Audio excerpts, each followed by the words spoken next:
On that basis, if Vice President Kamala Harris on Monday had said that she had heard there was massive cheating from Adolfo Franco and Donald Trump in Pennsylvania, and she rejected the Trump state of electors from Pennsylvania, would you have been okay with that? Would you have supported her power to do that and maybe declare herself president? That is a great question. Watch how easily these people crumble. I'm not even joking when I say that this Trump surrogate was left speechless, just stuttering after Mehdi Hasan began to grill him on Trump's claims of widespread voter fraud, and these people have nothing. You can see the moment that this dude's brain just malfunctions and he can't keep a straight thought, and Mehdi Hasan continues to hammer the point home in a really clever and concise way. So I want to play this clip, but while I was doing research for this video, I realized that Mehdi Hasan's been on fire for a while now, but Mehdi Hasan has been on absolute fire over the past few weeks. He's one of our strongest advocates on Twitter right now, pointing out everything that's going wrong with Mark Zuckerberg, pointing out all of Trump's BS in real time, in a time when a lot of people are leaving Twitter. They're too scared to push back, but Mehdi Hasan is still going. So I want to go through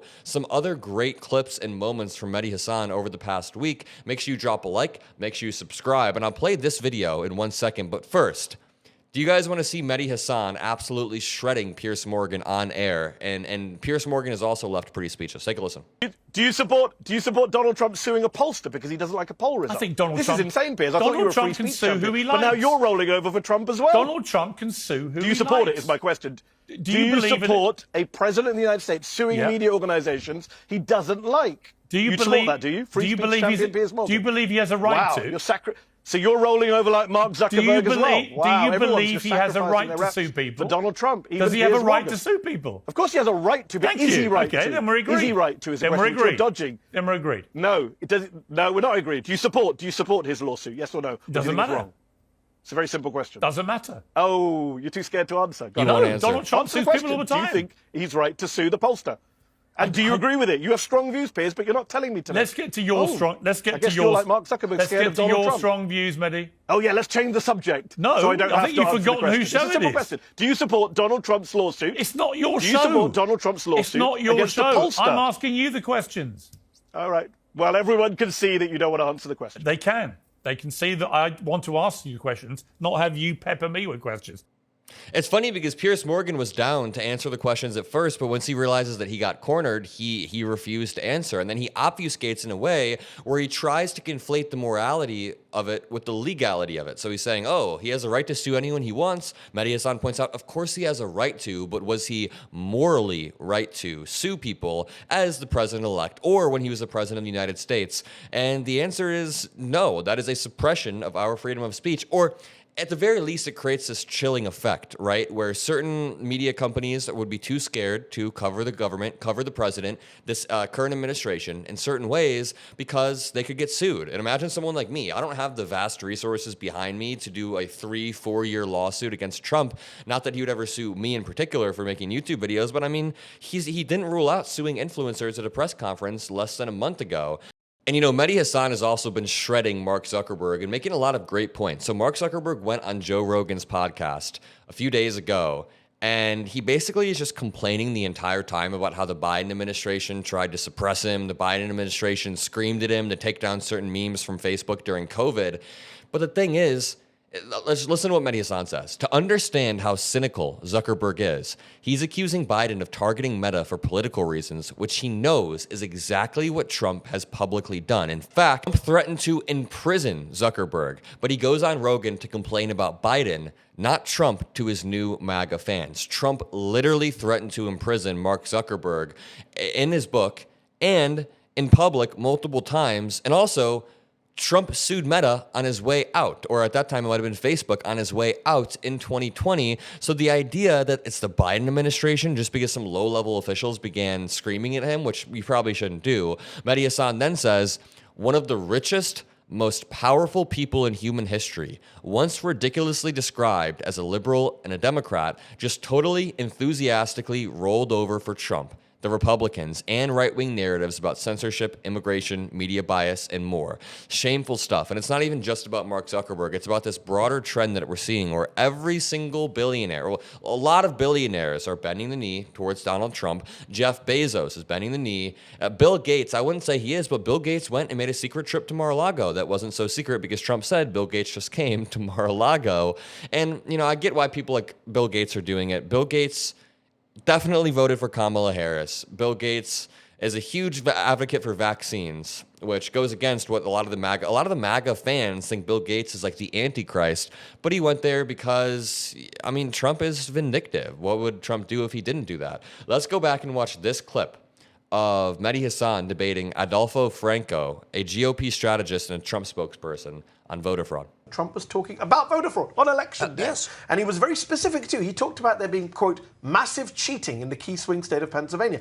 As soon as he won Pennsylvania and won the election, we didn't hear any more about massive cheating. What happened to it? Or is there only voter fraud when Trump thinks he's about to lose? No, I don't believe that for a moment. I do believe, and Republican pollsters, even before President Trump, have said that the margin in many of these large Democratic cities, be they Baltimore, be they Philadelphia, that there is fraud. The answer again is too big to be rigged. There were rural votes. There was a margin that was larger. So there was massive cheating in Pennsylvania? There was cheating in Pennsylvania. In 2024? In 2024. You just started the interview saying this was a fair election. No one disputed it. This way. I said it was too big to be rigged. You said that later. No.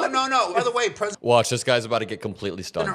Trump also used those words. So you've now said, everyone heard you say that you think there was cheating in Pennsylvania, even though Trump won. I think there's fraud and irregularities in every election. If, on that basis, if Vice President Kamala Harris on Monday had said that she had heard there was massive cheating from Adolfo Franco and Donald Trump in Pennsylvania, and she rejected the Trump state of electors from Pennsylvania, would you have been okay with that? Would you have supported her power to do that and maybe declare herself president?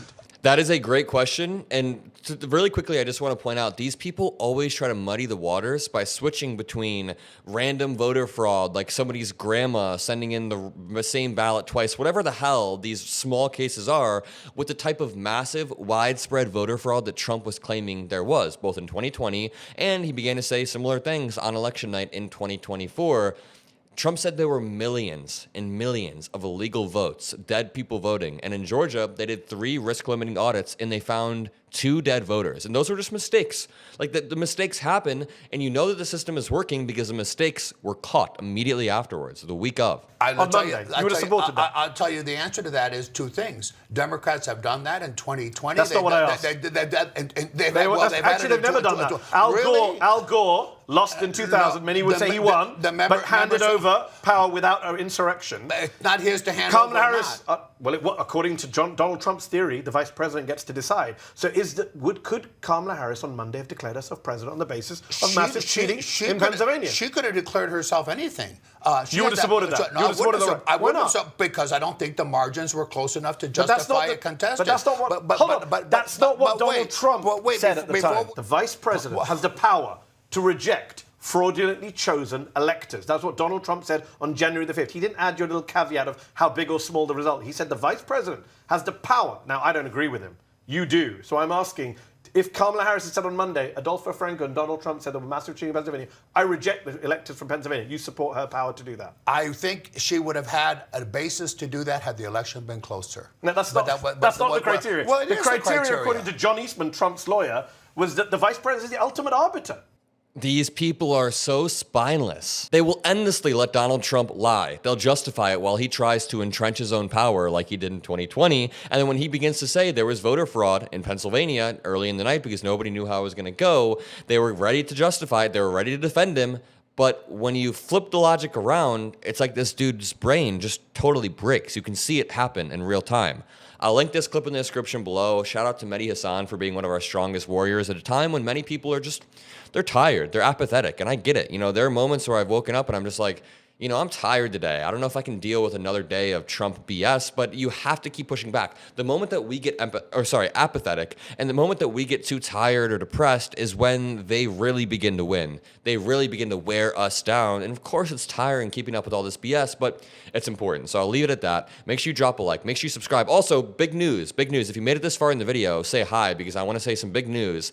On Wednesday, I will be helping host a debate with Brian Tyler Cohen, Politics Girl, and a few other creators between the DNC chair candidates. We'll have all of the top candidates, and we're hosting a debate live on YouTube. If you're excited for that, let me know. It'll be great. You can RSVP in the description below. Again, you can RSVP in the description below and be there. We're gonna be helping point the future of the Democratic Party, and you guys have helped me build this platform, so you better be there. Love you guys. See you in the next video, and peace out.